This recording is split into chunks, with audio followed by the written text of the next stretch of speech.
I remember the first time I saw the man, the thing with the face like melting wax. I knew he had many masks and many names. He had followed our family for years, and from father to son, mother to daughter, the fear and terror of the Faceless Man got passed down. Every time he came, he would have a different face. The first time I saw him, he looked like a withered old Asian man, leaning heavily on a wooden cane with a silver top. Our front door stood wide open, and I saw my mother and father standing there, their faces as pale as ghosts as they looked down upon the stranger. I couldn't have been older than 11 years old, but the memory is still as sharp as a butcher's knife stuck into my brain. I walked forwards from the living room, the cartoon noises still blaring loudly in the background. The man looked past them and straight at me. He squinted his eyes and grinned. "Another lamb, so pretty and young," he mused. "Isn't it a shame when a child is taken so early in life? And yet God kills children every day. I heard last month, a hurricane blew an entire school down and killed 100 of the little bastards in one swift go. So perhaps God will forgive me for my small sins, my taking of a few here and there to keep my appetite satiated." "Get out of here," my father snarled through gritted teeth. He clenched his fists until the knuckles turned white, looking as if he would strike out at any moment. "Do you know who I am?" the Faceless Man asked in a whispery voice, then he began chuckling. It sounded like someone trying to laugh with a slit throat, a harsh, gurgling sound that raised goosebumps all up and down my body. My father slammed the door shut quickly, locking the deadbolts. I fingered the silver cross my mother had given me nervously. I always did when I was anxious. Feeling it laying there cold against my skin helped bring me back to the moment. My father turned to look at us with panic-stricken eyes. I heard light knocking on the door behind him as the demonic laughter continued to grow louder, until it became all I could hear. Then, without warning, it cut off. When I looked out the peephole on the front door, I saw the front stoop stood empty. "Get my gun," my father said to my mother. She left the room, quietly sobbing as she went. Sunlight from the warm summer sky continued to stream in through the windows. What a beautiful day, I thought to myself. Such a beautiful day, and maybe my last. Then I saw a shadow cross in front of the living room window. I saw someone peeking in with wide, excited eyes, a grin like a skull spread across his leathered old face. As I watched, the face began to drip and contort as it continued to smile. It started slowly around the lips and eyes, and then it began speeding up. Within seconds, I saw the flesh running down his cheeks and chin in rivulets, dripping like flesh-colored wax. Behind the mask he wore, I caught a glimpse of something horrible before new streams of flesh rolled over it from his scalp and forehead. Then the last of the human skin dripped off, and I found myself staring into the face of hell. I could never explain the true horror of the thing lurking behind its costume of human skin. It felt like staring into a pus-filled wound with maggots writhing around the edges, or maybe like falling into a mass grave. Some of its body seemed flipped inside out, with the glistening muscles on the outside. but the bloody, demonic face was far more disturbing. It had eyes like two smoldering cigarette burns. Its mouth was a slashed, disgusting thing. The lips looked eaten away, with ragged patches of flesh surrounding them that seemed to make the smile seem much larger, reminding me of how a clown would do his makeup. I saw that grinning mouth filled with countless needle-sharp teeth above black, sore-ridden gums that writhed and shivered in its lipless mouth. Even through the window, a smell like sulfur and reeking, spoiled meat filtered into the house, seeming to fill the air like a physical presence. Its body looked flipped inside out. I could see the quivering muscles on the skinless figure. It looked deathly thin, and veins ran along the outside of its face and body like thick, dark worms, pulsating with each beat of the satanic heart that lay inside that thing's chest, emanating sickness and evil through every pore of its gleaming body. As it stared into my soul with its black, lidless eyes, I saw in that face all the worst nightmares of the universe. I saw mountains of corpses festering under a hot sun, black holes eating worlds as masses screamed. I saw mothers drowning their children in bathtubs, and animals eating each other alive. I saw into eternity, and it looked so dark and empty that I fell to my knees, pleading, "Make it stop, make it stop." I cried, tears streaming down my face. My father ran in with his shotgun raised, but when I looked back up, the window was empty. Yet the visions continued to run through my mind like a movie, atrocity after atrocity, and somehow, it all connected back to the Faceless Man. After a few seconds of utter silence, that deep, gurgling voice rang out, making us all jump. It seemed to come from nowhere and everywhere at once, reverberating throughout the room. It said something that made my father waver on his feet, a strange verse, but one I remember by heart to this day. Here is Belladonna, the lady of the rocks, the lady of situations. Here is the man with 3 staves, and here the wheel. And here is the one-eyed merchant, and this card, which is blank, is something he carries on his back, which I am forbidden to see. I do not find the hanged man. After that, we barricaded the doors and locked all the windows. I knew it wouldn't keep the Faceless Man out. He could easily just smash through a window, and perhaps he wouldn't even need to do that. Maybe he could pass inside the house anytime he wanted. And yet, if so, why hadn't he? So, it started again, my mother said, looking at my father with a powerful intensity in her eyes. He has come back again for a sacrifice. My father nodded slowly. What do you mean, a sacrifice? I asked, my child's mind not comprehending the magnitude of the situation yet. My father hesitated. He eats the souls of people, my father said. He and my great-grandfather drew up a contract a long, long time ago, and ever since, our family has had great wealth. You're young, so you don't really understand fully yet, but not everyone lives in mansions like us.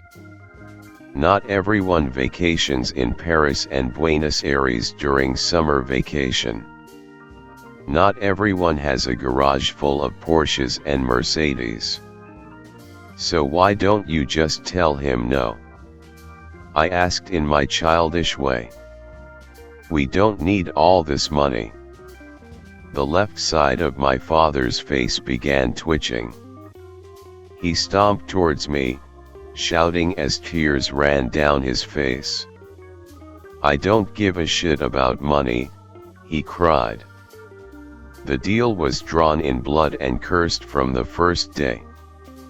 Do you think if I could get him to go away by giving him everything I own, I wouldn't?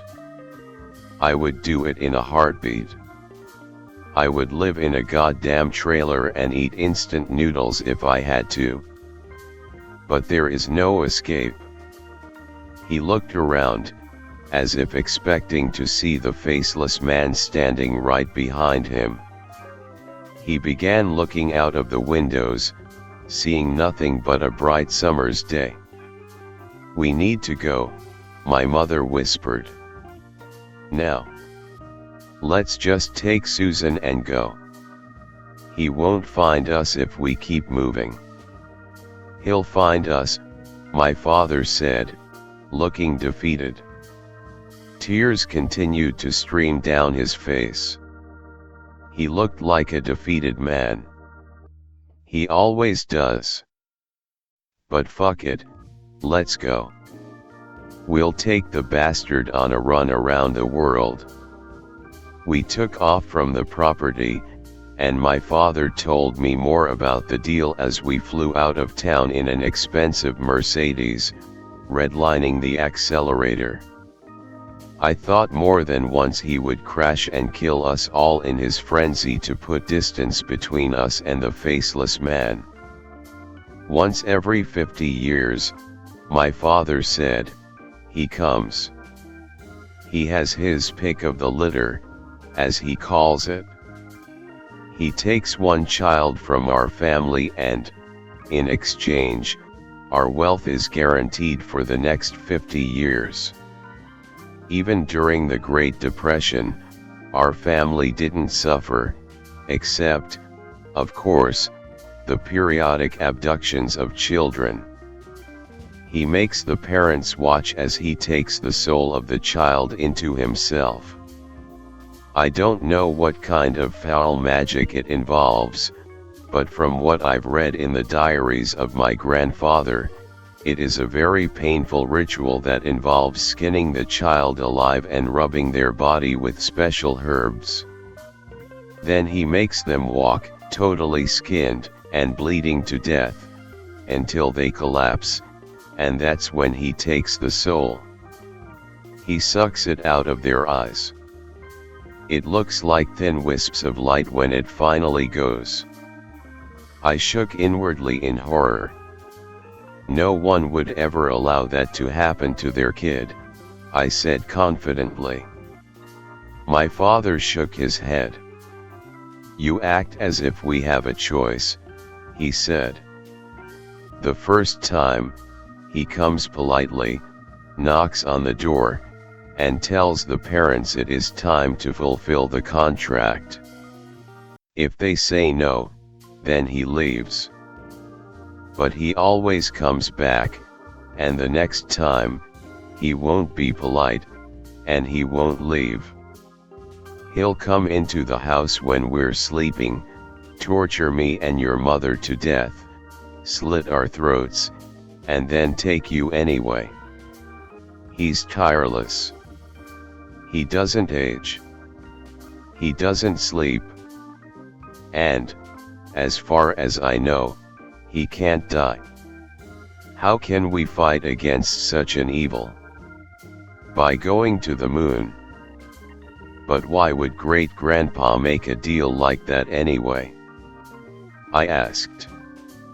Because, at the time, he had 10 children and all of them were starving. A few had dysentery and he didn't have a penny to his name at the time. He chose to sacrifice one and give it to the faceless man to save the other 9. My father shrugged. I don't know if we can understand it. I certainly don't agree with it. I'm not sure he realized at the time that our family would suffer eternally afterwards, and that the contract could not be voided, except through death. He laughed bitterly. We should have just let our family line die out, maybe. That would have solved the problem. What about those words at the end, Daddy? I asked. What did those mean? Oh, that's just an old famous poem. My grandfather used to recite it to me before he shot himself. He loved T.S. Eliot, and he thought that poem had some relevance to our problems, for some reason. He never got over the loss of his son to the faceless man, you see. Never. He used to wake up screaming in the night. He tried to drink his memories away, but in the end, my father braked suddenly, bringing the car to a full stop. I looked up, seeing forests on both sides of us. We hadn't traveled long. A hitchhiker stood at the edge of the road in grimy blue jeans and a bright tie-dye shirt. His long hair rippled around him as he stood with his thumb out. But his face had started to drip and melt. We all saw it and froze. My father reached down below his seat and pulled out the black shotgun. He ran out of the car like a madman, his eyes blazing with anger and terror. Get out of here, he cried as if to a rabid animal, then he raised the gun and fired. The faceless man's tie-dye shirt burst into shreds as buckshot tore into it. The faceless man smiled, raised his hand to us in a wave and disappeared. The clothes fell limply to the grass below, now totally empty. My father shook his head grimly and turned around to come back to the car. A dark shape zoomed out of the forest, holding a sharp knife. Before my father could turn, he raised it to his throat and pulled. My mother screamed, getting out of the car to go help my father. But he was dead. Even as a child, I knew it. I could see the knife had practically severed his head from his body, except for the spine and a thin bit of flesh on the back. Blood poured out, flooding down his chest as he stood there for a moment, uncomprehending. Then he began to fall forwards, and his head snapped back, revealing the gore, muscles, and ligaments beneath. I watched as my mother ran to his side, panic-stricken. The faceless man looked on with glee, laughing and shrieking. His black eyes blazed with an inner light as he looked towards me and grinned, showing the 100 needle-sharp teeth behind that suppurating sore of a mouth. My mother looked up at him, trying to grab the gun from my father's stiff hands. But the faceless man didn't even flinch. He ran forwards, his sleek, bloody body as fast as a greyhound's. He opened his mouth wide and bit at my mother's face. I saw the teeth bite into her skin, and he began to shake his head like a dog, ripping and shredding. Her face became a mask of gore, and I screamed in the car, nearly throwing up. But something inside told me I needed to move. I wasn't a stupid kid, after all. I wasn't going to die here next to some woods in the middle of nowhere. I ran out of the back seat and jumped into the driver's seat. I had never driven a car, but it was, after all, an automatic. It didn't take much intelligence to put it in drive and hit the gas pedal. Of course, I didn't really know how to drive, and I nearly hit a tree. I skidded, turning the wheel, and with 2 bumps, I accidentally ran over my mother and father. The faceless man shrieked with laughter as I drove off down the road, crying and screaming in the car. I abandoned it a few hours later in the city. My father had brought a massive envelope of cash with him in the center console, and I counted it with awe. It was hundreds of thousands of dollars. I went on the run soon after, moving across the country and living on the money I found. It was 4 years later when I went to a carnival, bored, and decided to have my future read. I hadn't seen the faceless man in years, and I figured I'd lost him. If only that were true. The old woman pulled out her tarot card deck and began flipping them over one by one. "Ah," she said in a voice that seemed to deepen, "I see. Here is the man with 3 staves, and here the wheel, and here is the one-eyed merchant," I screamed, backing up quickly as the flesh began to drip off her face.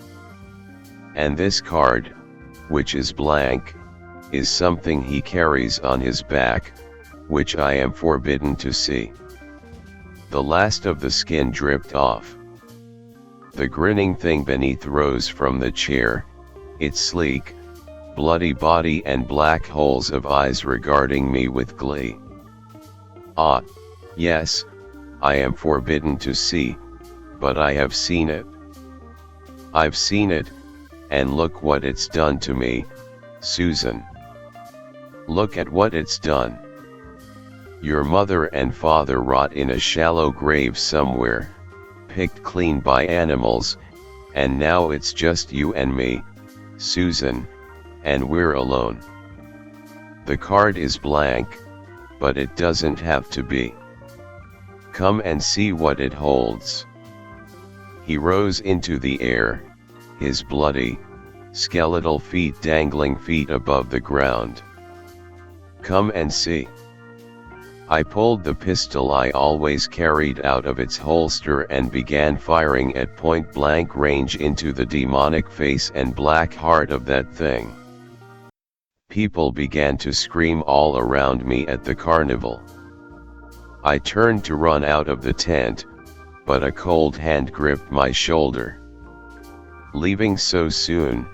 the soft voice whispered in my ear, laughing with a sound a drowning man might make. "Ah, but we haven't finished, Susan.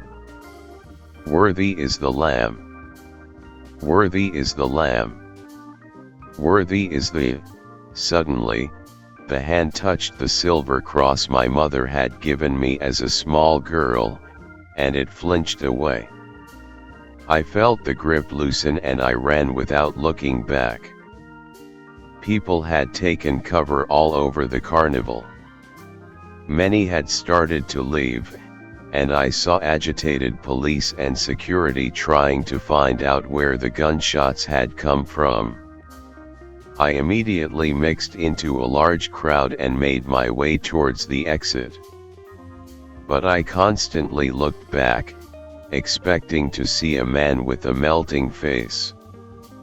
Perhaps it would act like a police officer and pretend to arrest me before bringing me to some dark forest and starting the skinning process. I keep running now, but I always look over my shoulder. Because the faceless man doesn't age, and he doesn't sleep, and he never, ever stops looking.